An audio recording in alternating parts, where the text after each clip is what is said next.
Welcome courtside, everybody, to the penultimate game of the D3Hoops.com Classic. We have just two more to go. And this is the second to last one. We hope you're enjoying the game so far, and hope you're enjoying the atmosphere as well as we get ready to tip it off in another men's game here, switching back and forth between men and women today. This will be the last time we do that as we get going. It'll be the number 2 Whitworth Pirates coming in undefeated at 10-0, taking on the Mary Hardin-Baylor Crusaders, who come into this game 3-5. It's a game of two teams who have met most recently in 2013. In the round of 16, in a game that Mary Hardin-Baylor came from behind to win on Whitworth's court, for a trip to go to Salem for the round of 8. Mary Hardin-Baylor would use that footprint of the game and template of a game the rest of the tournament and would end up in the national championship game against Amherst, coming from behind in the following game against St. Thomas, and coming from behind in the semifinals as well to advance to the championship game. As we get ready for this one, of course, these two teams now in different places, as Whitworth is now number 2 team in the latest D3Hoops.com top 25, and they will be at least until Monday, and barring a loss, probably stay there anyway. Mary Hardin-Baylor, though, struggling at 3-5. Coming into the game, Whitworth again 10-0, coming into the weekend, averaging 77 points a game roughly, allowing 58.9 points a game. That allowance defensively is 9th best in the country. The point spread of 17.8 points a game between how much they score and how much they allow, also 9th best in the country. They out-rebound their opponents by 6, shoot 47% from the floor, 35% from beyond the arc, and 78% from the free throw line. For Mary Hardin-Baylor, this is their third game of the D3Hoops.com Classic after picking up an extra bonus game against St. Vincent on the opening day to fill out their schedule. They are 0-2 on the tournament to be 3-5 overall. They average 89.7 points a game, which is 22nd best in the country, but they allow 92.3 points a game coming into this weekend, which is 404th out of 415th. So you know the team struggles. They are being out-rebounded, but barely. Shoot 41% from the floor, 34.5% from beyond the arc, 71% from the free throw line. Let's look at the starters for this one, and they'll start with the Pirates, who will be considered the road team. They'll start at guard, a 6-foot senior from Kirkland, Washington, Matt Staudiker. Also at guard, a 6'1 junior from Santa Rosa, California, Kenny Love. Also at guard, a 6'4 senior from Bellevue, Washington, George Valley. At forward, a 6'5 freshman, or junior, I should say, from Sydney, Australia, Christian Gerlina, and a 6'10 junior from Stanwood, Washington, Drew Sears. For Mary Hardin-Baylor, they will start at guard with a 5'11 senior from the Woodlands, Texas, Leighton Zinsmeister. Also at guard, a 5'11 senior from Austin, Texas, Jalen Jury, who had a monstrous game in Game 1 against St. Vincent with 29 points. Also at guard, a 6'4 junior from Temple, Texas, Avery Polchinski will start for the third time this season. At forward, a 6'4 junior from Belton, Texas, Daniel Miles. And at forward/center, 6'8 senior from Klein, Texas, Russell Green. We should note, we will not see Sidney Deloach in this game for Mary Hardin-Baylor. The 6'5 senior forward from Round Rock, Texas, apparently strained his MCL in practice. He is out indefinitely. We'll talk about that later down the road. For Whitworth, also due to injury, C.J. Johnson, 6'4 freshman forward from Clarkston, Washington, out of this game. And we are underway. Winning tip-off goes to Whitworth, who are in their crimson uniforms with white numbers and trim. Moving right to left across your computer monitor. Kenny Love drives in, kicks to Sears, back outside to Staudiker. Far side with it, Valley in on a double team, up and under move, up and scores, and we are underway early here in this one. 2 points to Whitworth. Mary Hardin-Baylor will move left to right across your computer monitor, wearing their home whites with purple numbers and purple and gold trim. Gordon Mann will be joining me shortly. I am Dave McHugh here for D3Hoops.com. Hope you're enjoying the game. This is, again, our penultimate game. We got one more to follow, as Calvin will take on St. Vincent. But in the meantime, the other direction, Kenny Love for 3, short off the iron. Kenny Love yesterday started the game with 8 points to help get out ahead of Calvin, 8-0 in a game that Calvin would come back several times on the Pirates and would come down to the end, but Whitworth would survive. Both top teams yesterday, number 1 and number 2, surviving. Upset bids. Shot yet again missed. So Whitworth coming down again. And this time, beautiful jumper from Jerlina puts 2 more points on the board for the Pirates. They lead 4-0. Hope you're enjoying this. Interact with us on Twitter using the hashtag D3H. We're early in this one. Jury shot, but he got touched by Kenny Love. He thought enough to get an automatic jump ball scenario. The referee felt it wasn't a jump ball scenario, just a tip. So he falls back to his feet, and that is a turnover for traveling, and Whitworth will get the ball yet again. Mary Hardin-Baylor 3 trips down the floor, nothing to show for it.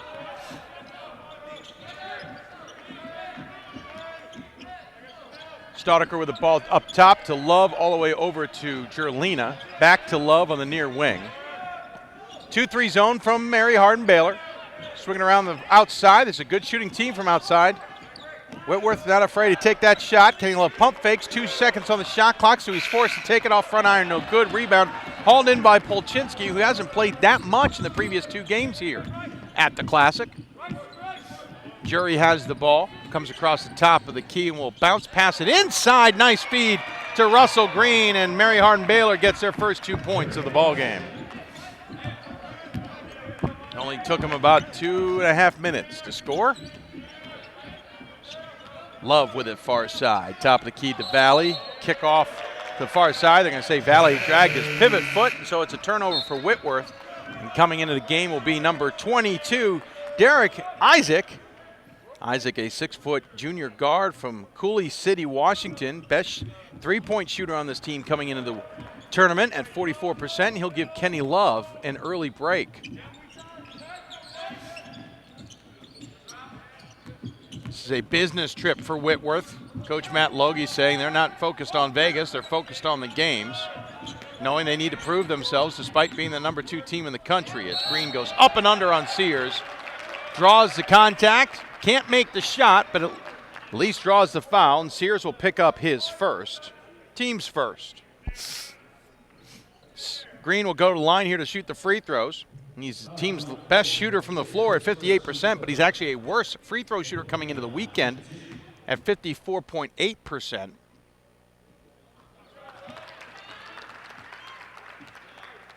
Makes the first one.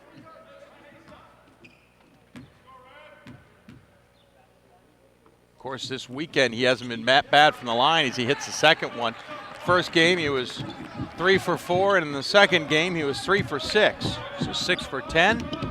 He is now 8 for 12.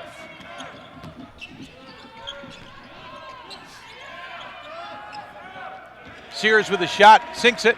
2 more points for Whitworth, a nice little jumper from about 15 feet.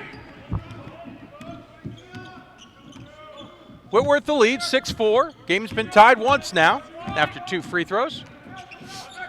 Switch off on the defense as Zinsmeister has it, now back into the hands of Jury. Gets it to Green on the elbow, trying to go up against Sears, gets Sears off balance. Green goes for the shot, doesn't draw the contact, misses the shot, and here comes Whitworth the other direction. Jerlina kick out, 3 on the way, no good, front iron. Sears tries to tip it in, and it's no good on the missed shot by Isaac. Up the other direction, Whitworth, and they're going to call a tie-up. Is getting his hand in the way with Staudiker on the attempt by Zinsmeister. Jump ball hitting arrow will give it to the Crusaders here. 16:02 left to go from the South Point Arena in Las Vegas. Game number 15 of 16 of the D3Hoops.com Classic. Jury slices in off the feed from Zinsmeister on the inbound play, and we're tied again at 6.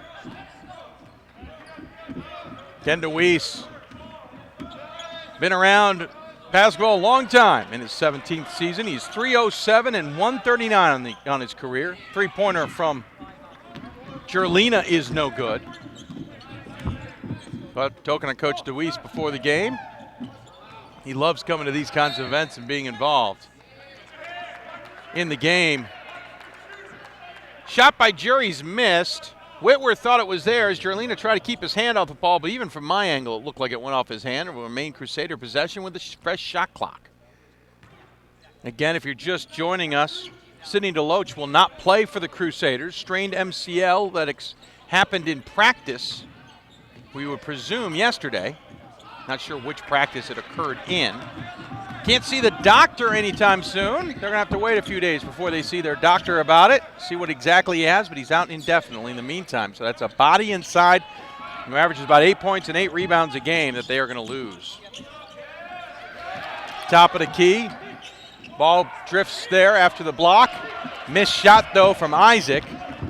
And Polchinski pulls down the rebound. He's getting more minutes now than he's had the previous 2 games. Zinsmeister being guarded by Valley and now up to Jury, and he'll feed inside to Green. Again, going one-on-one with Sears. Thinks he's got an advantage. Drives against Sears, and he gets it. And Mary Hardin-Baylor takes their first lead of the game, 8-6, against the number 2 ranked Whitworth Pirates. Whitworth playing their second game in 2 days.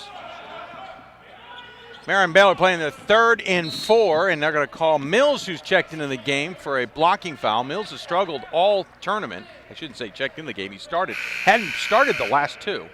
Starts this one. Checking in for the Pirates, Kyle Roach, the 6'4 freshman guard for Marinwood, California. Also checking in the 6'8 freshman post from Olympia, Washington, Ben Bishop. Also in the game for the Pirates, 6' senior guard A.J. Grant from Newburgh, Oregon. Grant has the ball in the corner. Bounce pass inside to Bishop. Bishop up and under on Green and then misses the easy layup. Too hard off the glass. Here come the Crusaders the other direction. They're pretty much with their starters out there. It is Green, Mills. Green drives actually on Bishop. Bishop gets a piece of it. That's a different matchup for Green than it was against Sears, and Bishop took advantage of it and up down the other end of the court. Somehow it ends up in the hands of A.J. Grant in the far corner, and Whitworth will hold on to the ball. For the Crusaders, again, it's Green, Jury, Zinsmeister, Polchinski, and Mills. And Mills may have gotten a piece of the attempt by Roach, and a foul on the rebound is going to go against Mary Hardin-Baylor, and it's going to go specifically against Russell Green, his first, team's second. Kenny Love checks back into the game, replacing Derek Isaac. Checking into the game for the first time, also for the Pirates, 6'7 junior forward Forrest Baker from Spokane, Washington. He will replace Staudiker. So you bring in 6'7 Baker to replace 6' Staudiker. Definitely going with some size here with Bishop and Baker on the inside. Pass from Roach trying to get it into the corner to A.J. Grant is deflected out of bounds. So Whitworth will have the strange opportunity of having to inbound it directly in the corner of the basketball court. Not many plays drawn up from this position. They get it in and all around to the corner to Love. Now they'll swing it back around to the near corner as Mary Hardin-Baylor stays in their 2-3 zone. Into the corner, shot on the way, 3-pointer is good for Forrest Baker. And Whitworth retakes the lead, 9-8, 13-17 to go here in the first half.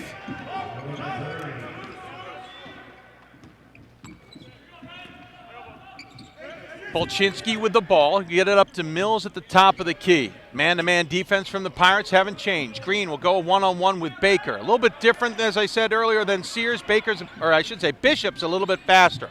Polchinski will get an off-balance Baker on his heels, drives and misses the basket, and here comes Whitworth the other direction. Kenny Love caught Bishop completely off guard, and now Bishop's going to get called for the foul for pushing Jury out of his way, going for the loose ball. That will be Bishop's first and team's second. Checking into the game for Mary Hardin-Baylor will be the 6' junior guard Blaine Brownin from Baytown, Texas. He'll give Polchinski a well-deserved break. 9-8, Whitworth leads. Nearly 12 and a half left to go here in the first half. Mary Hardin-Baylor has the ball. Zinsmeister drives, gets it to Green, in an unorthodox way, but Green stepped out of bounds trying to keep the ball in Crusaders' hands, and it'll turn it over to Whitworth. And that's going to give Matt Logie an opportunity to want to talk to his unit here, and they'll call timeout. With 12:29 remaining, it'll be a full timeout. We'll take that break with him. You're listening to the D3Hoops.com Classic from Las Vegas here on D3Hoops.com.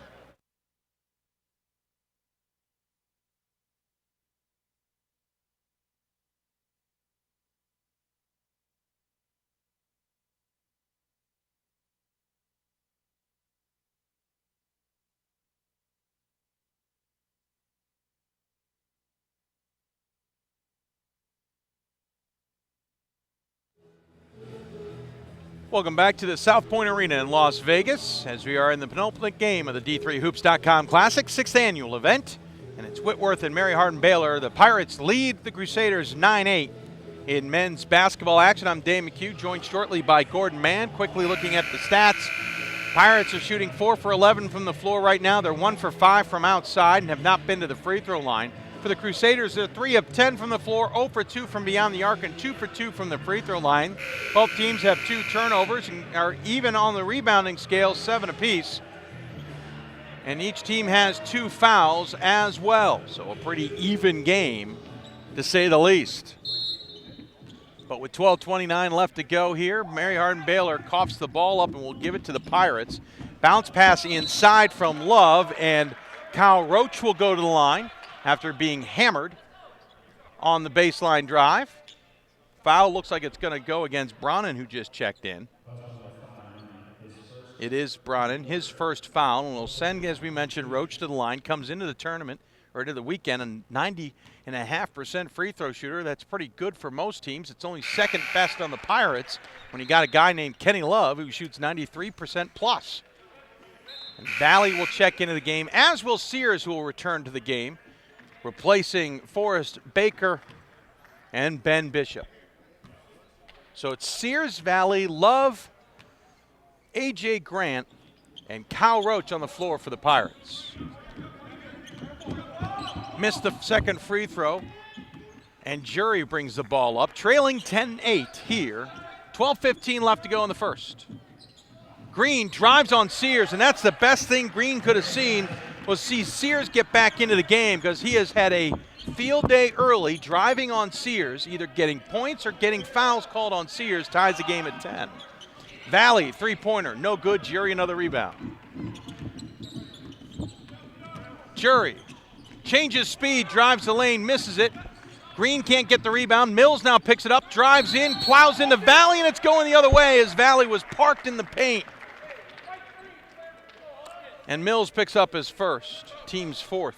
Yeah, Mills all kinds of out of control there. Lost the ball on the take and never had control of his body as he went crashing into Sears for the layup. Your point about Sears, Sears is, I mean, he's big. You call him the Sears Tower. He's a large guy. Yeah. He also doesn't have fantastic lateral movement with his feet. And I think that's why the quicker big man for Mary Hardin-Baylor is able to take advantage of that. CO.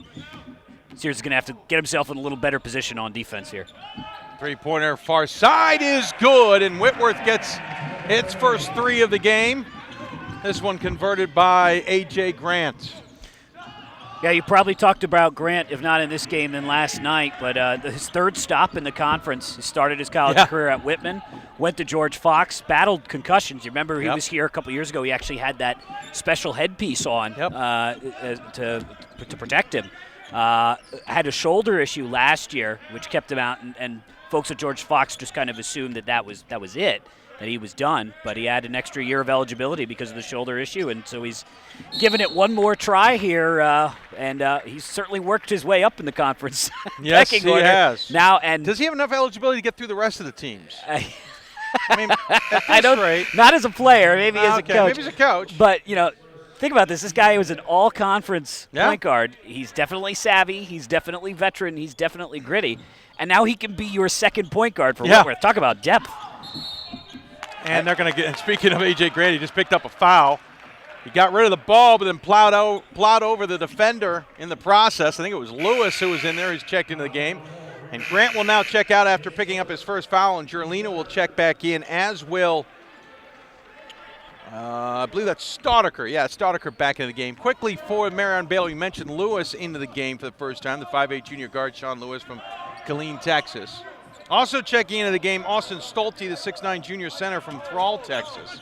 I haven't had a chance to tell Gordon this, and so we'll make sure Gordon realizes it. And a reminder to all you, Sidney DeLoach out of the game, indefinitely out of the season with a strained MCL suffered in practice. Missed shot by Green from the elbow. Valley picks up the rebound, coming the other direction. In the hands of Jerlina, doesn't waste any time, gets the elbow, pop shot, 2 points. Biggest lead of the game, well, maybe. I'll double check that. Possibly the biggest lead of the game for Whitworth at 15-10. Green from the baseline, nothing but air, over the top, fight for the rebound, goes out of bounds, or will belong to Whitworth, as I'm sure Bronnin's going to shake the cobwebs out of his head after hitting the deck pretty hard there. This is, again, just because I like saying it, the penultimate game of the 6th annual D3Hoops.com Classic, just because there is light at the end of the tunnel for us broadcasters. Ooh, they could have called Sears for a moving screen. Jerlina uses the opportunity, though, to hit the shot, and it's a 7-point lead for the Crusaders. Yeah, if you factor out the fact that Sears was moving a little bit there, that was a real nice setup. You got Love, who can do a lot, Sears screening, and then Jerlina with a nice open look. Lewis for a 3, had to adjust for a flashing Staudacher, and misses it, airballs it out of bounds, gives it back to Whitworth. Coach DeWeese not too pleased with that offensive set. Valley will get it inbounds. Mary Hardin-Baylor showing full court press, but it's more about just pressuring the inbounds play. That full court press I mentioned in the last game back in 2013, they just don't have the talent to run that, but a nice steal there by Bronnin, picking the pocket of Valley, who attempted a pass, and Lewis will challenge Valley, and Valley decides to return the favor. Swats it out of bounds. Yeah, well, it's video, so you can see Lewis with a decisive size disadvantage there. He's gonna have to find guys he can beat off the floor, more aggressive than Lewis listed at 5'8", Gordon. No. Okay. Thank you. He's not an inch taller than I am. Yeah, I was going to say, Gordon, it kind of reminds me of back. If he's 5'8", then, well, I'm a lot taller than that. And you might want to go check with the doctor. I'm not a lot taller than that, yeah. Green fights for it and gets it to fall. Green having a pretty good game inside. Draws a deficit within 5. Gordon reminds me of I think the second or third Final Four I ever went to where Otterbein was there, and they had Jeff Gibbs listed at 6'2". And Pat Coleman looked at me at one point and said, well, Dave, you're 6'2". Well, how's Jeff line up? I said, well, I'm looking down at him, Pat. Wow, he was shorter than that. He was about 6 foot at best. He was listed at 6'4" or 6'5" for football. Yeah, that's the other thing. He's listed at he kept 6'5" shrinking, interestingly He enough. must have been incredibly strong then. I mean, the he story of him was he could jump out of the gym. He was a little powerhouse, but I didn't realize he was wasn't undersized. He was even about more 6 undersized foot. than I thought. Yeah, he was about 6 foot. You know, Leighton Zinsmeister was on that team with the press, and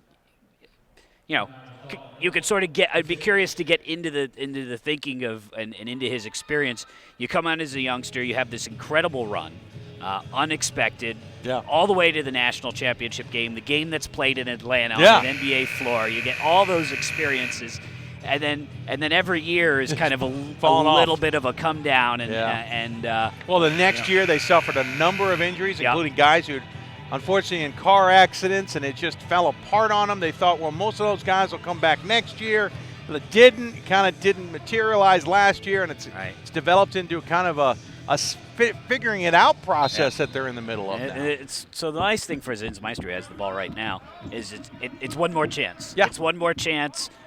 To get through that conference, East that's Texas saying Baptist is real good, but lost today to Texas Lutheran. Well, Texas Lutheran's pretty darn good, too. Right. That means TLU's beaten them twice. Twice this season, right? But not an unbeatable team for Mary Hardin-Baylor. No. Get a good seed, although it matters a little less in that conference because the tournament is all played at one place anyway. Right. But get a good seed and get hot at the right time and. Maybe you can relive your freshman year for Zinsmeister. Kenny Love misses a 3. That's what happened in 2013. They came into the ASC. Yeah, they were barely over 500. Yeah, they were not the ASC favorite, and they won that. Went into the tournament unranked and rolled. And Green, who goes up against Green, is just taking it to Sears. The foul is not going to be on Sears. I think it's going to be on Valley, which will be his first. Or maybe it was on Jerlina. Gotta love it when you're not quite sure. We'll double check. But back to Sears real quick. Green tried to do that against Bishop, didn't have as much success, but he's clearly having some advantage against, and we'll see it here as Sears will check out and Bishop will check in. That will have to change up Green's attack at the rim as he hit the first free throw. Misses the second off the back iron. Yeah, so two different kind of programs at different points. Whitworth kind of in an unusual situation of adding pieces to a very deep roster in hopes of a championship run, and Mary Hardin-Baylor kind of trying to recapture that glory and that magic of a couple years ago. Of course, Mary Hardin-Baylor coming from double digits down in the second half to beat Whitworth. Yeah. Part of that magic in 2013. They would do that in the next two games as well against number 1 St. Thomas. One on the shot clock. Valley forces it. It's blocked anyway. They could call it shot clock, player control. I mean, pick one here. It's going to go shot clock first, as that happened before the player control foul, turning the ball over. But quickly, again, they did that to number 1 St. Thomas. I can't remember off the top of my head who they beat in the semifinals. I'm just drawing a blank. Was it Middlebury? Wasn't it Middlebury? I do think it was a CCIW team because I don't remember who it was. It might have been North Central. Somebody should track that sort of thing. Yeah, we should track. I mean, is there a website or something I can find that information? Kick in the corner, Lewis lost the ball, and Bishop will pick it up. Valley will take it, and he'll hand it off to Staudiker coming the other direction. In a tight game here, Whitworth barely leading by 4. Love for 3, and he's getting to feel it a little bit. Extends the lead back to 7. St. Mary's. St. Mary's, then St. Thomas. That's right. Well, they came from double digits down in both those games to win. I mean, they basically were the comeback cardiac kids for that tournament as Green misses the free throw ranged jumper. St. Thomas was the number 1 team. We thought they had punched themselves a ticket to Atlanta. And the next thing we knew, Crusaders had woken up. As Bishop battling inside, the foul's going to be on Green. He can't believe it, but it looked like a pretty good shove from here. He'll pick up his, whoops, almost marked the wrong guy. Pick up his second, he will. Yeah, Mary Hardin-Baylor that year was the beneficiary of being geographically isolated, which doesn't happen that often. But their first game was a second-round game against Concordia of Texas, conference opponent as well. They only got that because of that geographic. There wasn't like they did. Yeah, it certainly wasn't. Reflective of a record. No. Beat Whitworth in the sectional semifinal in that one game, and then that was the year that they had the quarters in the semis at Salem. Beat St. Mary's. And then beat St. Thomas, and then lost to Amherst 87-70 in the championship game. Fight for the ball inside, and Bishop's going to pick up the foul here. Bishop his second, which is going to get in a little bit of danger here because Sears will probably have to check into the game. Sears already has a foul. Now the advantage is Green has checked out with his 2 fouls, and in the game has come Stolte. Stolte not as quick as Green. Has also into the game for Mary Hardin-Baylor for the first time, Demarius Kress, 5'8" freshman guard from Killeen, Texas. Started last game as Coach DeWeese is just kind of searching his lineup right now. Foul on the missed shot, another missed shot. Stolte trying, and he finally gets it to fall. Good effort from him, first 2 points of the night. They got to get some offense from somebody other than Russell Green. Green has 11, the rest of the team combined has 4. Staudiker has a little trouble controlling the pass, gets it back, but now Love with the handle. Staudiker looked like he shuffled his feet, no call. Bishop has the ball, back out to Staudiker, back into Bishop. Back out to Staudiker, shot with 8 on the clock. Missed it back iron, Bishop hauls in the rebound. Over to Valley. Valley for 3, nothing on the back iron. And here comes Lewis the other direction. Nice crossover, change of pace, gets it to Stolte. Yep, he's going to get called for a foul, and he knows it. He just threw the ball up like, I got caught. Yeah, looked pretty exasperated there. He just got himself a little bit ahead of his feet. His feet and his head and his feet weren't communicating. Mary Hardin-Baylor 6 for 23 to start the game. Whitworth touch better at 8 for 22. Mary Hardin-Baylor, who does not want to get in a long-range shooting contest, 0 for 4. And Whitworth, he can stick that miss on there. They're now 3 for 14. So a lot of misses. And a lot of Whitworth shots are deep threes. Yes. Out there on the floor for Whitworth, it is Bishop who wrangles in the pass, puts up the shot, and gets it to fall. Back to a 7-point lead. It is Roach, Bishop, A.J. Grant, I said Bishop, Valley. Bishop with the stuff of Kress there. I'm missing a player. Then Kress with the air ball, and it goes out of bounds. So let's try this again.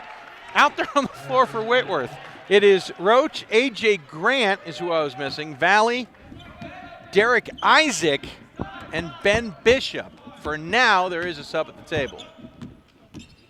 4 minutes left to go in the half here. Whitworth leads by 7 in a rather rough shooting first half so far. Yeah, fair to call it ragged. I believe we have a monstrous helicopter flying overhead, by the way. I hope that's what that is. That's what I'm hoping it is too, Gordon. As Kress drives, finds nothing but the backboard. Hasn't been close to the rim yet. Well, just as we all shuffle out of here, this town is going to have a whole lot more people here in about 24 hours. Yeah, maybe. We keep threatening we're going to stay and then smartly leave. Bishop drives. Is that a threat to our wives or and our threat families? to many people, I think. Maybe even to our sanity. Stolte with a block and a feed from Kress up ahead to Hopkins, who's into the game, I think for the first time this week. Yeah, Grant picks up the foul, his second.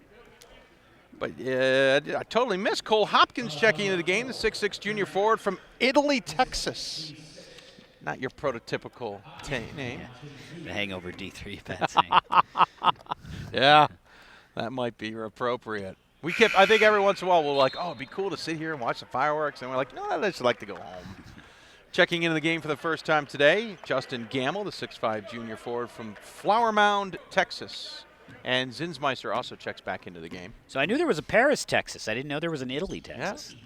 It's a big state. It has a lot in it. When the first time I looked at it, I said, Italy, he's from it. Oh, Texas. He's not from Italy. I literally thought, how in the world did Ken DeWeese get a guy from Italy on his team? But I guess with the military, that's always possible. Into the game for the Pirates for the first time also, well, second time, Forrest Baker. He's got the ball at the top of the key. He'll go for the 3 over Stolte and misses. Gamble picks up the rebound, but there's a foul away from the ball. I'm not sure who they're calling. I think they're calling on a Crusader, and it might be the aforementioned Hopkins. Yeah. Yep. 7th team foul, so that will send.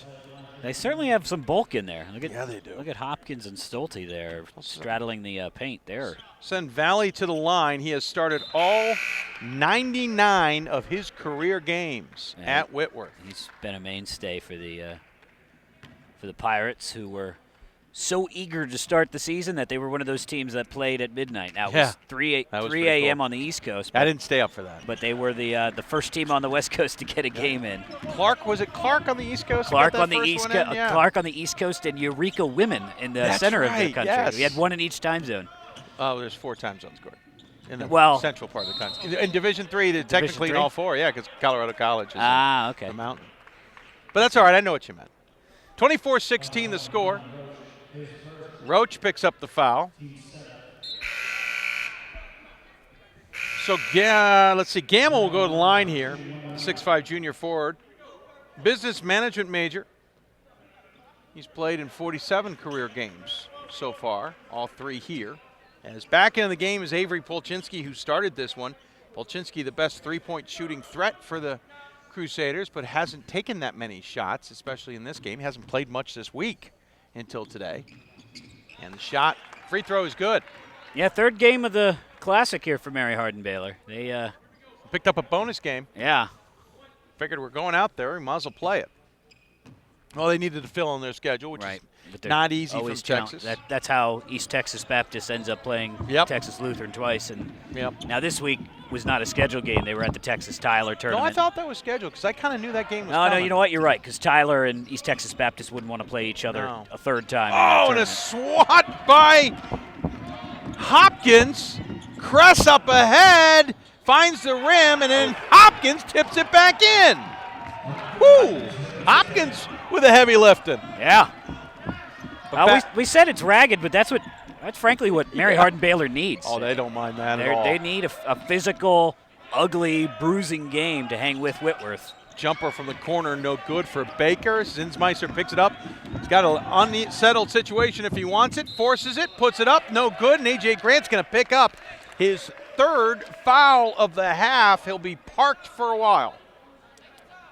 Here comes Kenny Love, who has not seen a lot of action in this half. I haven't heard of whether he's under the weather or anything, as we've heard a few players from some other teams have been under the weather. But Zinsmeister, in the meantime, will have 2 shots here. Comes into the weekend having shot 8 of 9. He's certainly been there a few times so far this week. Yeah, Love just 1 for 4 with a 3, a couple rebounds, and a couple assists in limited action so far, as he and Sears return here for Whitworth. Zinsmeister was 1 for 1 in one game and 1 for 2 in the other. So that is what, 2 for 3 entering Carry the week. 1. Plus, yeah. I was like, where was my note on him again? So 10 for 12 coming into the weekend. Coming into the game, and then hits 2 there. 24-21. Whitworth allowing Mary Hardin-Baylor to hang around here just like they did with Calvin. And the Crusaders getting some good offensive contributions now, with Green on the bench with 11 points and 2 fouls. Love with the ball, goes baseline, double team coming, kicks it out to Jerlina. Jerlina dribbles to the right, hits a shot. Coach Deweese clearly wants to travel there. That's all that excitement. I was going to say the bench didn't like something over there, and I missed what it was, but I think they thought Kenny Love dragged his foot. Gamble, 3-pointer, corner is good. And the Crusaders keep hanging around with 1:24 left to go in the half. Gamble's first field goal attempt. 4 points now for Justin. Valley thought about the 3, but Polchinski closed down the angle. 2-3 kind of matchup zone from the Crusaders. Valley plows over Polchinski.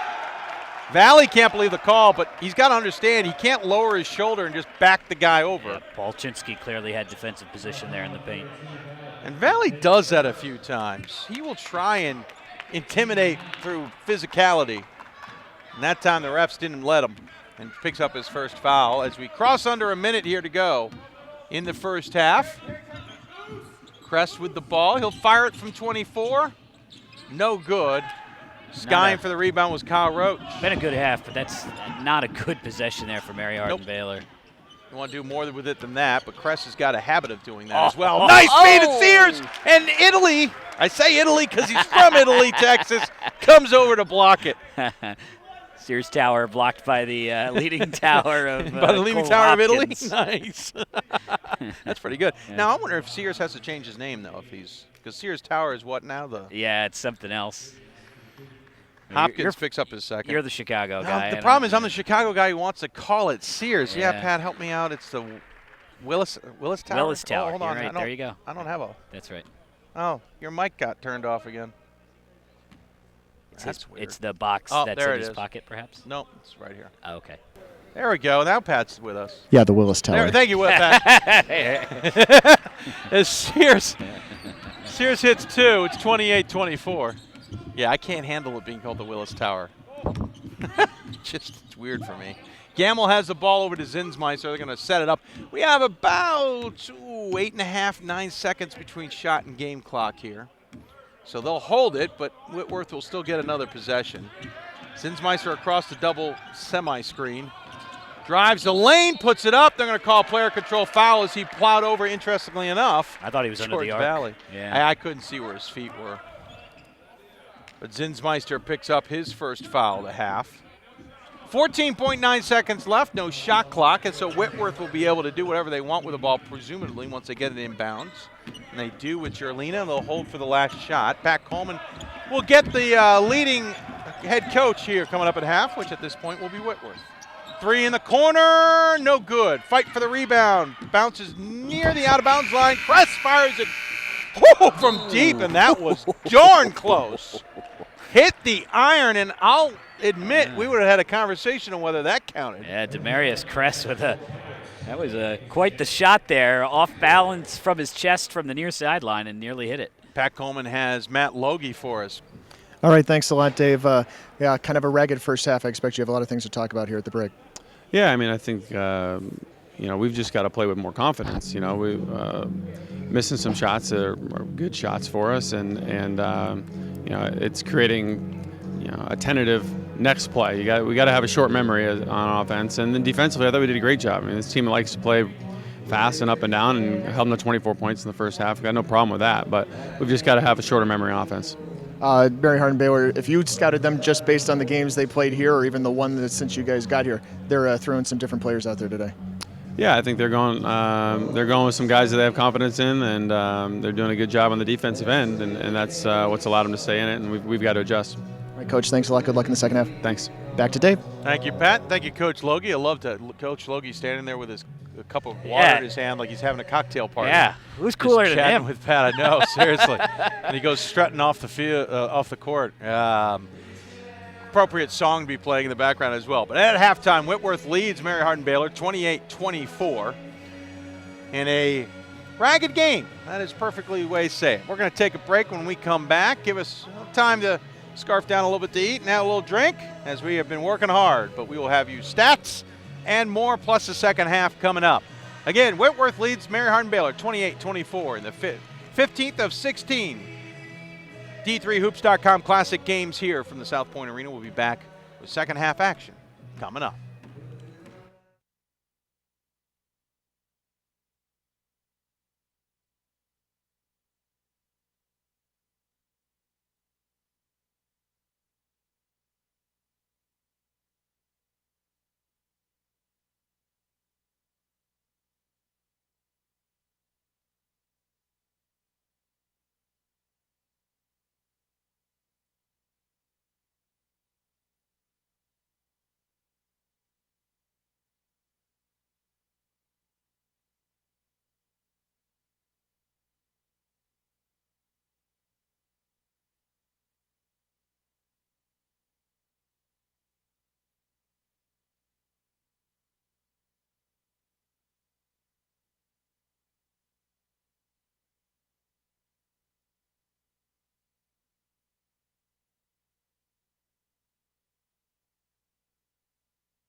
Welcome back to the South Point Casino here at the half. Number 2 Whitworth getting another tight game after pulling one out late against Calvin last night, or holding on to beat the Knights.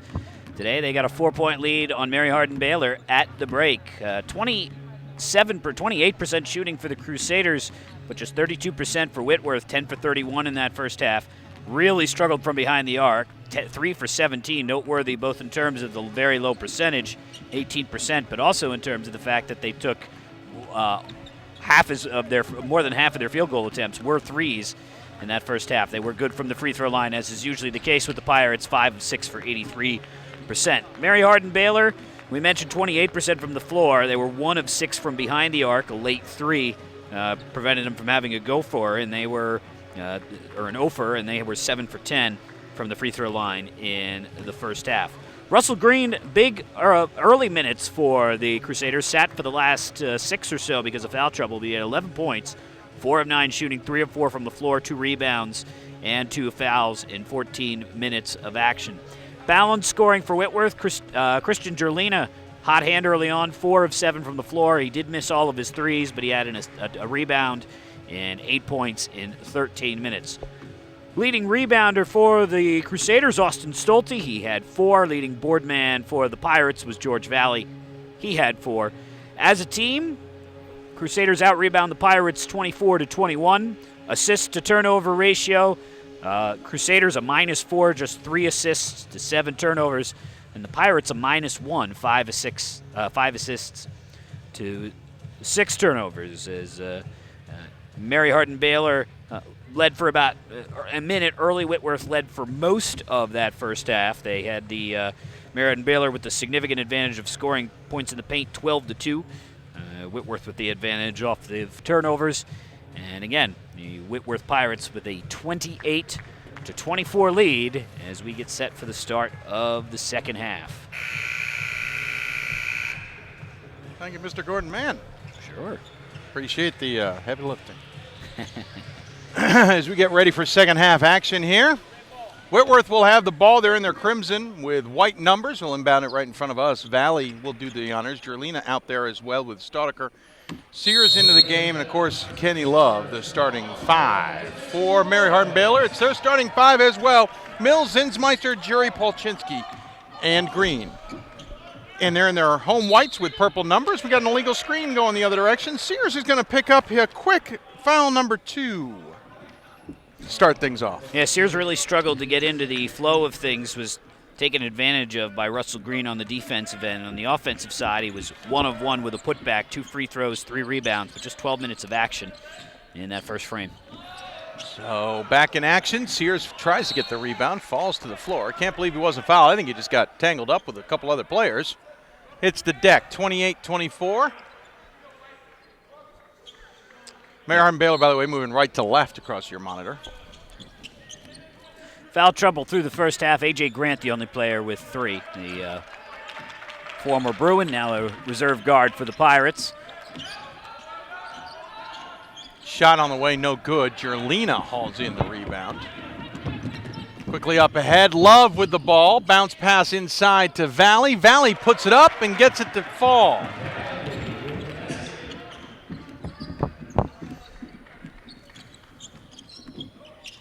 Crusaders have to be careful here. It was a 26-24 game with about a minute to play in the first half.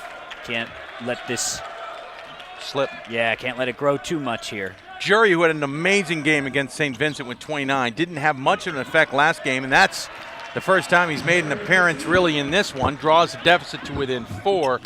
Jury, 2 points and 2 rebounds in the first half, now has 4 points. Yeah, and just 8 minutes of action. Yeah. Kick into the corner. Back up top. Valley for 3. No good. And Jury with the rebound.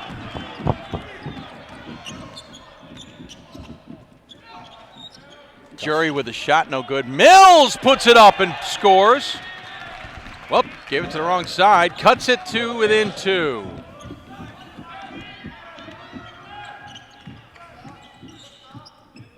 Valley over. Now inside to Sears, kick back outside, swing around to Gerlina, who shuffled his feet and will turn it over. Sears frustrated there.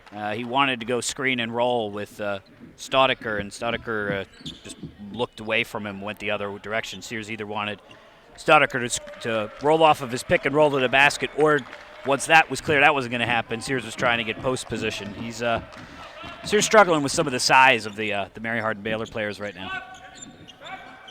Polchinski with the ball. Excuse me, Polchinski with the ball. I can not choke over his word. Green up against Sears, off glass and good. We're tied. That's 13 points for Russell Green. When he's been out there, he's been unstoppable.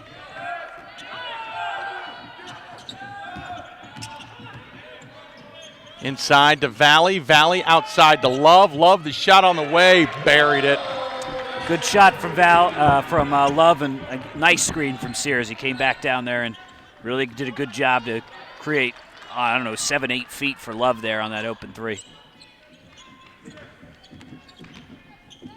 Inside, Sears again trying to stop Green, and this time Green cannot get it to fall.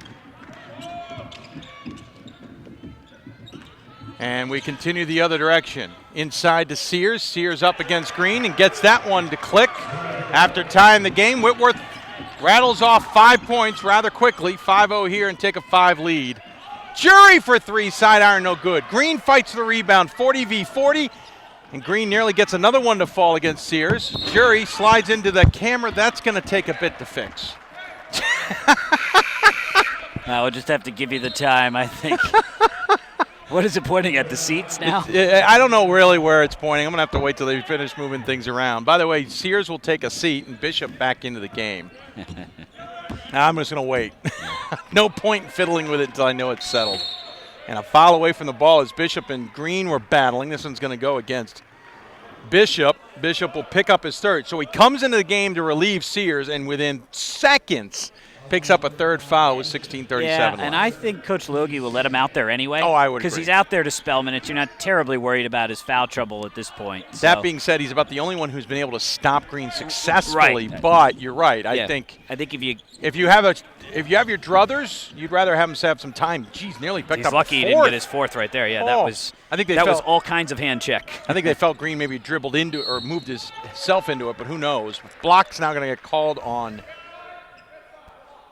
Kenny Love. Oh, okay. That's his 5. first. Yep. Yeah, it took me a second too, and I'm also still, for some reason, thinking first half, and that Mary Hardin-Baylor was on defense. Cut inside, Mills' shot off the feed from Jury's no good. Jerlina's going to pick up probably the foul and be his second. And that's also the fourth of the first half already on. Yeah, quick four fouls. Mills will go to line here. He's actually the team's leading scorer at 17 points a game coming into the week, but hasn't been much of a factor. But he is the team's best free throw shooter at 88%, and you can see it there as he buries the first one with ease. And maybe this will help him get on track here, do it from the free throw line. Second one on its way. Missed it off the back iron. Valley hauls in the rebound against his teammate Jerlina, then hands it off to Kenny Love. Larry Radloff, our photographer, was doing some work here in the arena during some shoot-arounds and practices this morning, and he said, Kenny Love, you think he's intense during a game after Love just missed the layup? You should see him in practice. Same gear. Tough love, huh? Oh, well done. Polchinski, well done, too. Three-pointer. There's that 42% three-point shooting we were looking for. Yeah, that was NBA range and NBA quality. Very smooth. Yes, very nice. Cuts the deficit to 1. Jerlina nearly got called again for travel. Gets Mills in the air. Well done there. And Mills will pick up his third. We'll see what Coach DeWeese does with that information. Yep, he's going to get Sean back in the game, Sean Lewis. Nope, he's actually going to go to Blaine Bronin, so he keeps the size, I guess. As we see the which basketball team is that up there? That's St. Vincent. Yep, that is St. Vincent. So Mills will take a seat. Bronin into the game. Jerlina missed the first. Yep, St. Vincent strolling in to the top section of the arena. They'll be taking on Calvin after this to wrap up the 6th annual D3Hoops.com Classic. Jerlina missed both, but Valley got him 2 points anyway off the rebound. It's 37-34. Pirates leading the Crusaders, and the Pirates are now in a 1-3-1 zone.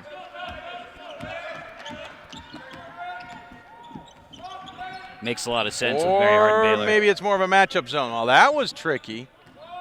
Pirates are kind of throwing a little curveballs here. Showed a 1-3-1. They're not in one, though. Nice feed inside. Bronin puts up the shot. Doesn't get it to fall. Ball goes out of bounds. Will belong to Whitworth.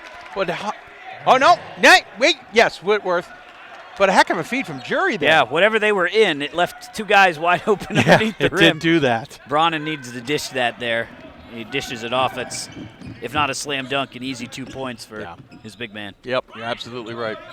Love has the ball. Kick out, Valley. Thought about the three, changed his mind as Jury approached. Kick out, swing around. Love down into Jerlina. Jerlina, a quiet, massive scorer for their team. Yeah, he's a real smooth.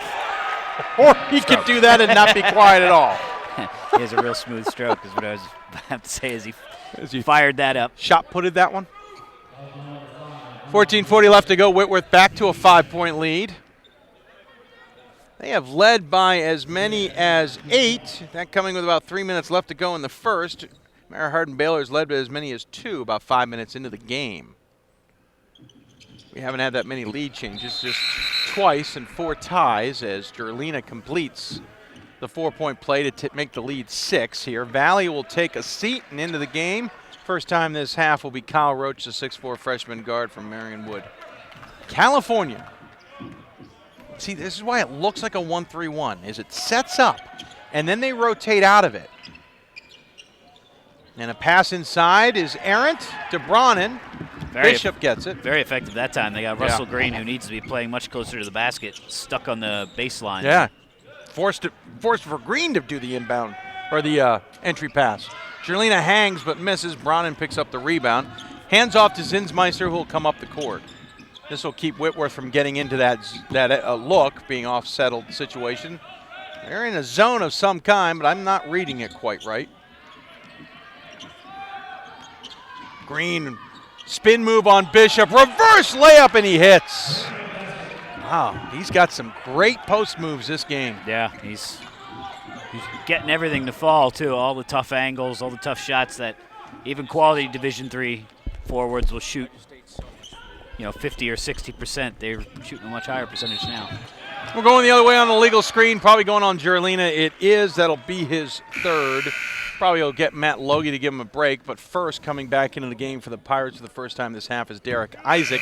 He'll give Kenny Love a break, and there's that replacement for Jerlina as entering the game will be A.J. Grant. Just saw Justin Sweeney, who's packing up to depart. He said he just ate so much food, took advantage of the buffet here.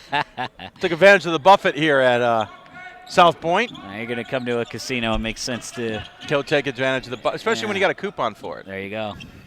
Green with the ball, gets it off to Zinsmeister. Back inside to Green on the give and go, and they're going to get, who is that? I can't see. The ref Bishop. keeps moving. 35, I think. No. Well, I don't. I'm going to have to listen. 1? Maybe. Cal Roach. Yeah, they picked up Roach on the – literally every time I kept following the guy who fouled, the ref was step for step with him. Next foul is 1-1. We're at the know, 13-17 mark.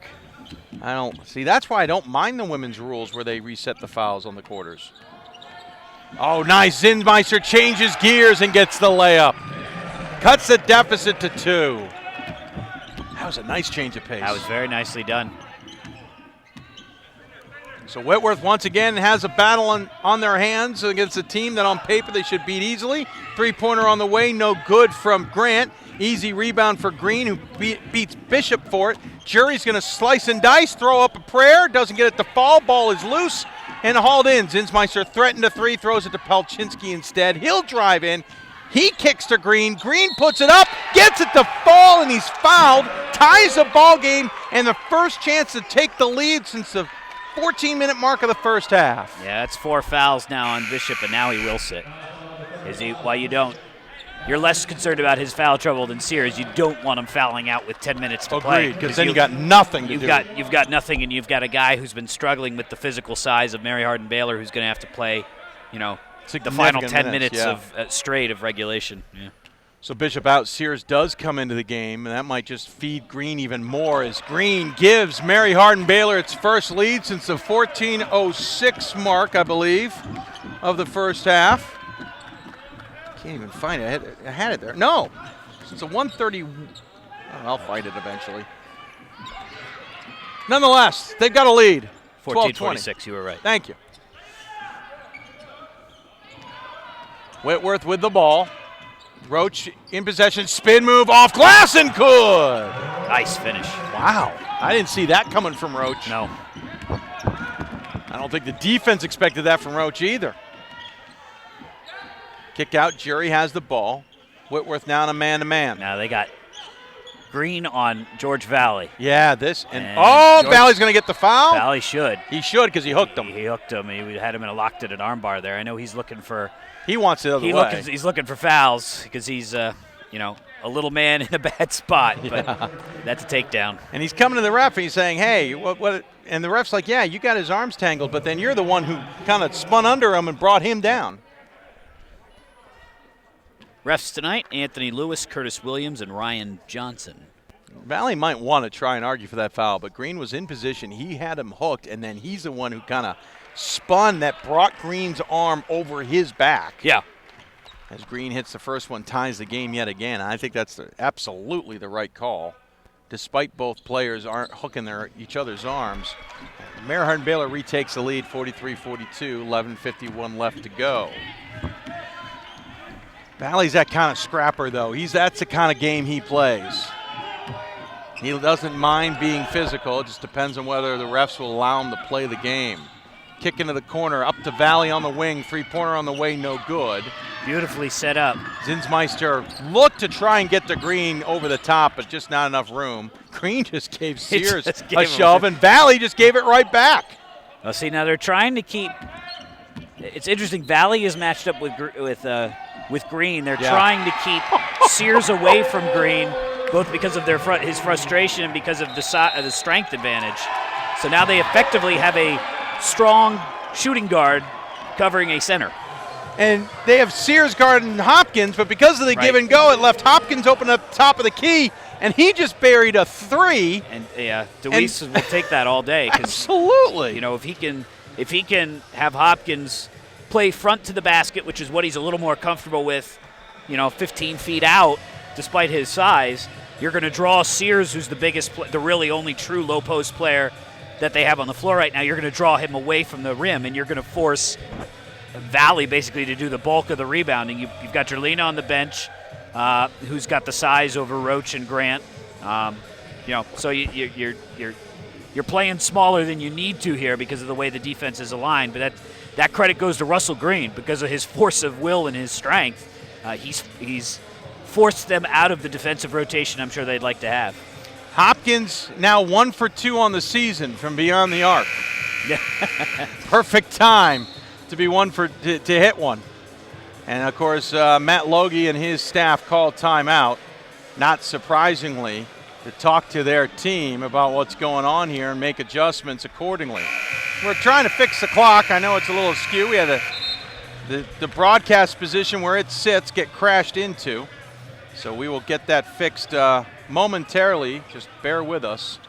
Whitworth this half 1 for 3 on threes, and Mary Hardin-Baylor is 2 for 3. So Whitworth has gone away from taking all their shots from behind the arc as K-Love returns. And Jerlina with the ball will get Jury called for the foul. And guess what? We now have a clock you can read. Jury will pick up the foul. I believe that's it's first. Yep. Team's third. So Love will inbound the ball to Jerlina, now picked up by Polchinski. Love now thought about a three, changed his mind, shut down by Jury. Love has it, or that is Valley who had it going up against Green. Interesting enough, the same matchups on the other end of the floor. Yep. They're not going to have Sears guard Green. And a steal by Polchinski. Up ahead. A little awkward, but it works. Wow. You could have timed that move with an hourglass. Yes, you could have. Holy cow. It looked like he had thrown it into slow motion there. That looked like me out there. 48-42. Player control. Foul going on Roach. It's his second of 3 fouls now on Roach have been player control fouls. Well, if there's anybody who's got the demeanor who will, just by virtue of the way he coaches, calm his team down, it's Logie. Oh, yeah. We were commenting about the fact that it's quite a personality change from the, let's say, excitable Eric Bridgeland to the to Yeah, Matt Logie. you're right.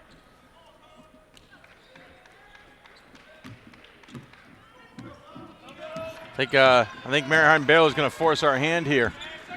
Make us throw up the upset alert for the second time in 2 nights with Whitworth here as they have a 6-point lead with 10:10 left to go. Jury the shot, no good. Valley skies in for the rebound, picks up the ball, but he's going to need help, and he finds it. They need Kenny Love to get back involved here. He's had some points, but they've basically been on nice screens or good deliveries from other players. He needs to start to create something on his own, and, well, that'll work right there. That does work as Staudiker hits the 3, cuts the deficit to 3. It doesn't need to be his basket as it wasn't there, but he needs to key the offense for a little stretch here to settle things down as the Northwest Conference Player of the Year. And it's a traveling violation. Much to the fans' disappointment.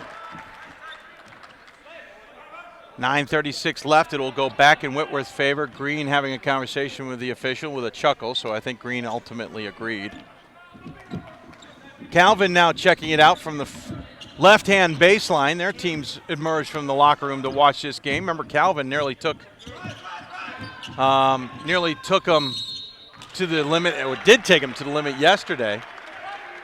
Now, Logie knows this is a big moment. He's got his starting 5 back out there. He's Larry Radloff joking that Mary Hardin-Baylor is playing above their ranking. Yeah, well, we had a little fun with that last night at the late dinner table, we'll call it. Yeah, well, Mary Hardin-Baylor, they came and they watched the Calvin game, and then they knew it was a late start, so we're not in any hurry to get to bed. No, they had dinner at the same time. Well, they were wrapping up dinner by the time we finally showed up for dinner. Yeah. 48-46, Mary Hardin-Baylor the trailing, and now by 1, 48-47 with 9:23 left to go. I just haven't finished the tweet yet, so maybe we'll hold off on the tweet at least. But we threw up the hashtag at the bottom. What's the threshold for before it's an upset alert? I don't think there's it's second half and they were up by 6. I think that kind of makes it, but I just haven't tweeted it I didn't know yet. if there was official protocol. No. Twitter protocol. Not necessarily, just how you feel. Twitter call. Two pretty lackluster possessions on the last 2 drives where Mary Hardin-Baylor had 2 turnovers, 1 travel, and that one just thrown away. Staudiker drives in, and, well, speaking of throwing it away. Yeah. Well, I guess they're going to rule it was deflected by somebody from Mary Hardin-Baylor. The pass went through the net. But not through the cylinder first. So 8:54 to play. Sears catches the inbounds pass. Staudiker driving to the elbow, kick out. K-Love for 3. Back rim, no good, and George Valley will reset. Valley gets the ball. Doesn't know what he wants to do with it, though. He has a dribble and finally takes it and then gets it out to Jerlina. Oh, Valley with a little elbow to Mills on the screen, but Jerlina hits the basket. And see, that's why I didn't write the upset alert yet. I was almost done. It's 49-48 Whitworth. A lot of contact there, too. Jerlina has the strength. He's not huge, but he has the physical strength to finish shots even when he's hit. And Hopkins is going to take that extra step. He doesn't like the call, but it looked awkward. Yeah, it did. Just didn't look right at all, and that's going to make it an easy call for the official. A little surprised. The last 2 of the last 3 possessions, Green and Hopkins they're calling for the ball, 20 feet out. They've had all their success as Valley misses and Sears misses the follow. Now he's going to get the over the back. Yeah. They've had all their success from 10 feet in. I know nowadays most college basketball players, regardless of size, regardless of level, will play facing the basket. Yeah. But I certainly would like to see them down low, taking advantage of their size and their strengths. Green has a chance to kind of stem the momentum here with a couple of free throws.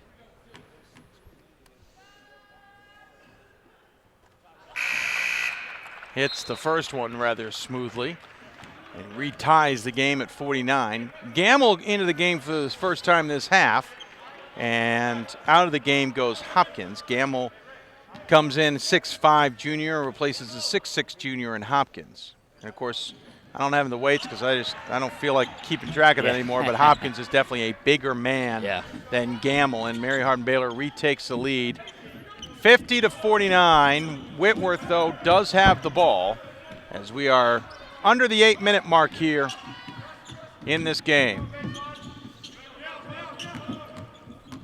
Valley with the ball, backs in Zinsmeister, puts up the shot, back iron, no good. Someone tipped it in, it was Valley. Yeah, great effort there from Valley.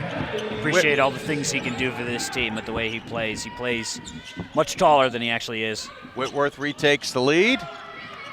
Rebound fought for and eventually picked up by Sears. Valley will get the ball now and cross the timeline, being guarded by Lewis.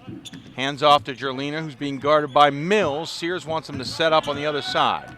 Goes around the Sears screen over to Love on the far side. Has two screens to pick from. Doesn't really use either of them. Jerlina now with the ball. Pops and shoots from 17. Back iron no good. Ball loose. Sears picks it up. They'll reset the shot clock and the offense. Stoddard Thought about it. Yep. Well, Love's going to take it instead and buries it. Timeout now. Matt Logie with 7:02 left and a 54-50 lead. Will take that break with them.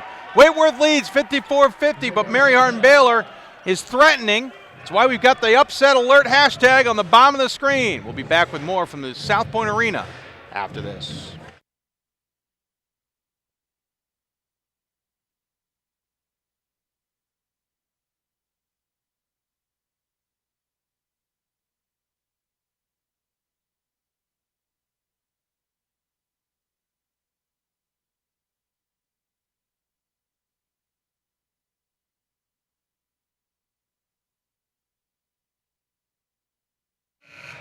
Even the guys running the music have gotten into this game. The Queen have arrived. 54-50, Whitworth the lead, 7:02 left.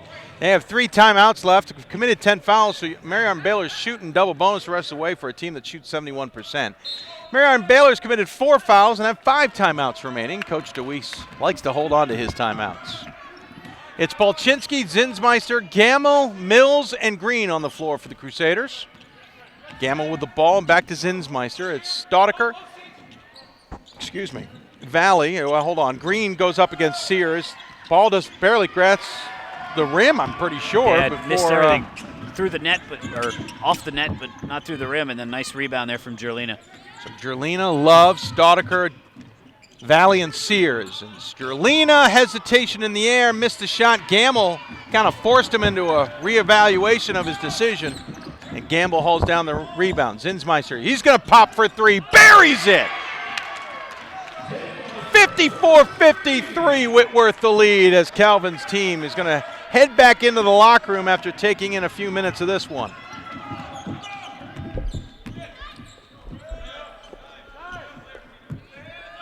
Six minutes left to go. Leading by 1 outside. Valley for 3, buries it. He hasn't hit a lot of them, but they certainly seem to come at the right time, and the lead's back up to 4. And here's that 1-3-1 hybrids into something else. And Love asked the coach if they wanted to employ it there with hand signals before they drifted into it. So there are certain situations they want to use it and certain that they don't. Mills over Jerlina, misses. Sears and Valley fought for the rebound. Sears eventually will get it and hands off to Love. Yeah, our favorite guy is Chris Pisotsky, and someday I'm going to get him to call up this game and tell me what they're doing there. He is a defensive guru, especially zone defenses. Yeah. He's probably going to look at me and go, "You didn't recognize that?" And then I'll feel like a fool, but that's not now. Sears has it. He's going up against Green. Sears spin move, baby hooking, gets it to fall. It's up to a 6-point lead for the Pirates in a game that has been anything but easy. Yeah, so last 4 possessions, hook from Sears, jumper from Jerlina, 3 from Love. Ooh, Yeah, phew. And a basket from Valley, so everybody double dribble, I guess? Yeah, he got caught. He wanted to pump fake and his feet left the floor. Nah, he wanted to pump fake and his feet left the floor. I thought he had, okay. Mills turns it over. He didn't argue it, that's for sure. No, yeah. Turns it over, and unfortunately a great feed from Zinsmeister is going to go for naught. Yeah. So Love will bring it over. Jury's out there on defense along with Gamble, Polchinski, Zinsmeister, and Green for the Crusaders, and it's Jerlina, Valley who's got the ball, Love, Staudiker and Sears, and it's Jerlina for 3, but it's Green on the other end for the Crusaders with the rebound, and here comes Zinsmeister with the ball.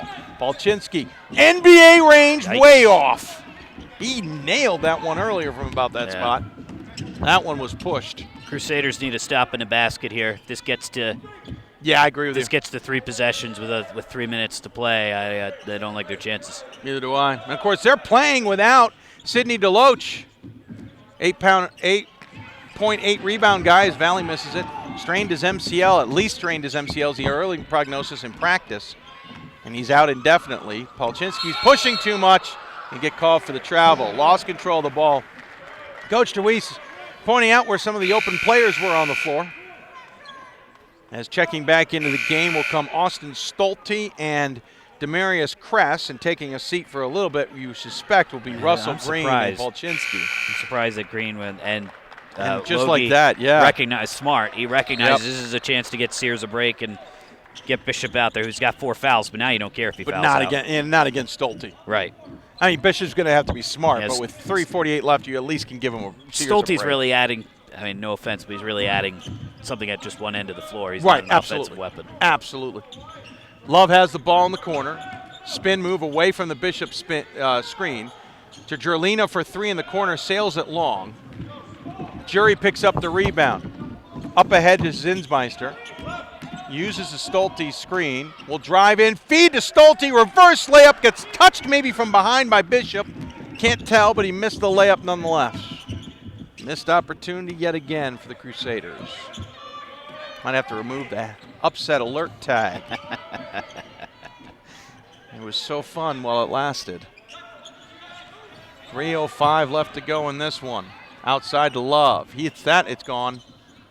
And it goes up and over the backboard, so ball hung up there for a while. Just wanted to. Checking into the game, A.J. Grant for the first time in a while. He has 3 fouls. And they're going to catch Whitworth maybe here a little off guard. Green re-enters the game, giving Stolte a break. Bishop will remain out there. And Logie's going to elect to let Sears continue to get a He's break. going to allow Sears to get the break, though I don't know if he necessarily noticed it at first either. He had his back turned when that sub took place. But Gamble with a big 3-pointer in the corner at least keeps this one interesting at 3 Yeah, they with needed 2:40 left. That was a big shot for the Crusaders. Mary Hardin-Baylor now 5 of 12 from behind the arcs. Whitworth 7 of 29. Love with it, being guarded by Jury. Valley now being guarded by Gamble. Love would love to take Gamble one-on-one, Love but had an open Gamble's look there. Yeah. Valley didn't see him. Love for 3, buries it. Even better. And just like that, back to a 6-point lead. I believe that's, That's correct. yeah, but I'm checking. It was a timeout by Whitworth here. They'll call the timeout. They've got 1 or 2 left here, leading by 6 with 2:17 left. Jerlina will check back into this one. Again, Mary Hardin-Baylor's only committed 4 fouls, so Whitworth's not going to get any free points at the line anytime soon. So let me ask you this, Dave. Whitworth has been in the last 9 NCAA tournaments, last 8 NCAA tournaments, has never gotten out of the Sweet 16 No, round. they have once. Oh, they have. I'm sorry, they have once. Has never gotten to Salem. No. Number 2 in the country. Based on what you've seen of this team and based on what you've seen of teams that make it to Salem year after year, does this team have the goods? Is this a Final Four team? I think they do, actually. I mean, we got Kenny Love for starters. I mean, that's just where we start, and we're not even talking about the leading scorer on the team in Jerlina. Right. They have. I love the presence of Sears inside. Yeah, he's got a battle here and showing that he's going to have to improve maybe with guys that have got a little bit more athletic than he. But Bishop gives him a nice release down there as well. I mean, Staudiker, Grant, Roach give you incredible flexibility in that 2, 3, and 4 position. I think they do have the capabilities, and I think here's another key. They tend to have to come through the Stevens Point Whitewater grouping. They have to come through usually a pretty challenging spot there. Yeah. If they're not lined up with Augustana, and Augustana is maybe a different part of the bracket, I think they've got the chance to take advantage of a weaker group to come through. So the teams they've lost to in the tournament the last 4 years: Emory, Texas Dallas, Mary Hardin-Baylor, Virginia Wesleyan.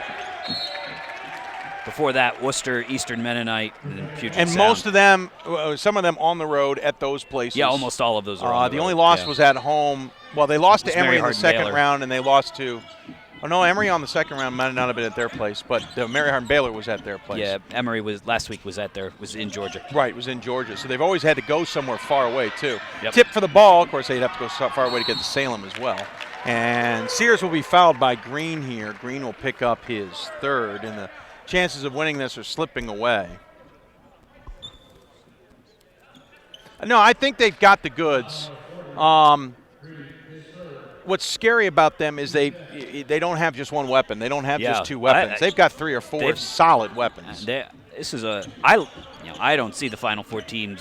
I see them very rarely, but I can tell you from what I've seen here, I love the fact that everything fits together and everything has a strength of its own. I mean, they're a very balanced team. They're a little more guard than forward oriented, but even that, at the Division III level, you sort of expect Stevens that. Point won basically with all guards last year. Yeah, at the Division III level, that doesn't trouble you too much. Valley missed the shot, puts it up. We'll get fouled, and man, that just did not want to go in. Jeez, yeah, I don't know how that popped out. What the heck? So I mean, I think they're pretty. The impressive. problem is it comes down to bracket. I mean, it really does. And who's playing and.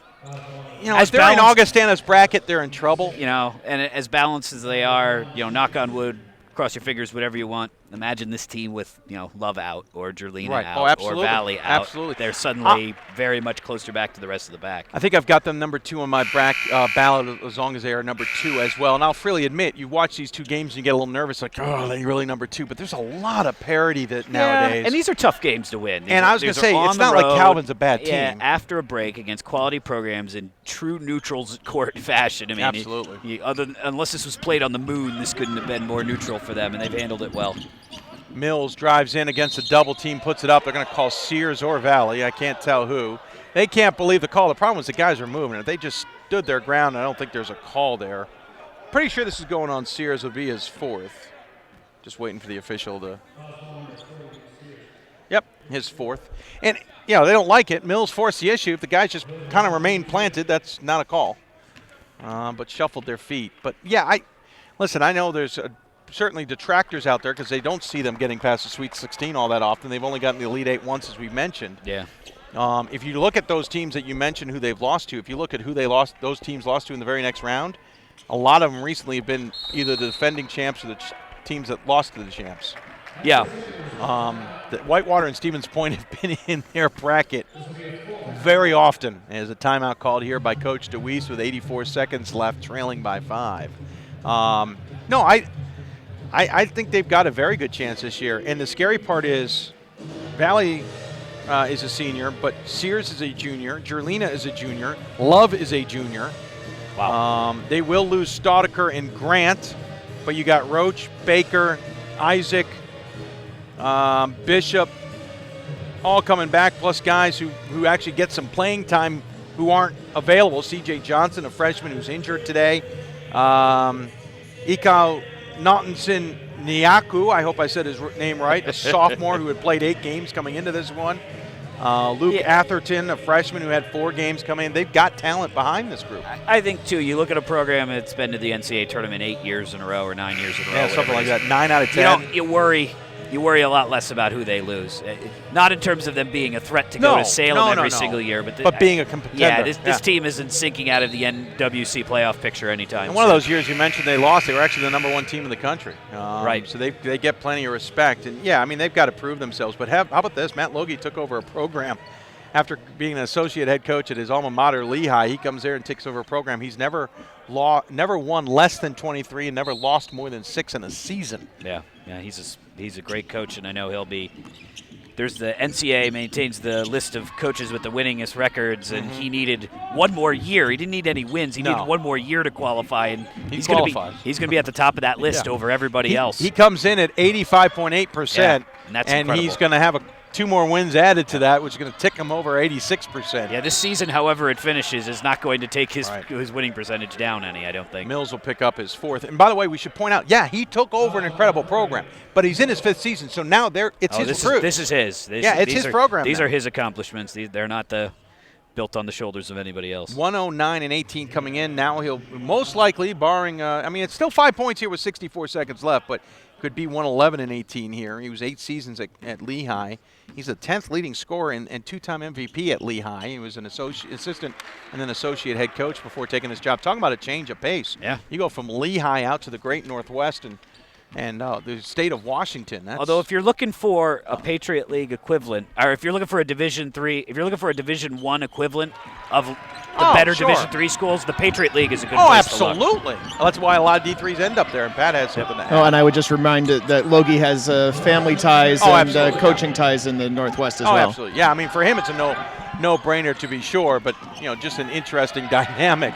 Under a minute left, and Crusaders, who needed a basket there, cough it up off to the aggressive Whitworth defense, and then Love takes a Kress, a right cross to the head. Took a cross from Kress, who Kress immediately kind of pats on the back like, sorry about that. Kress will take a seat, Jerry will check back in. And this one, I wouldn't say is over. I mean, a couple timely shots here could change things quickly, but 45.7 seconds left, and you got the best free throw shooter on the team heading to the free throw line.